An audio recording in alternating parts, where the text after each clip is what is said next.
Paa ng manok naman po ang ating lulutuin.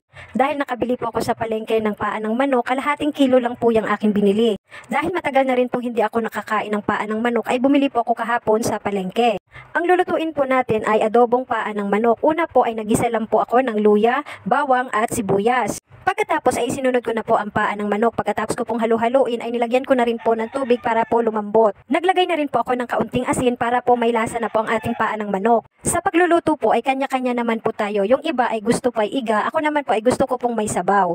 Pagkalambot po ng paa ng manok ay naglagay na rin po ako ng toyo at asukal. Naglagay na rin po ako ng paminta, siling green o yung siling haba. Pagkatapos po ang dahon ng laurel para po mas mabango. Ako po ay hindi po ako expert sa mga pagluluto. Basta pag tinikman ko po ay okay na ang lasa, ay okay na po iyon. Pero sa mga anak ko po ay masarap daw po ako magluto. Na-appreciate po nila yung luto ko.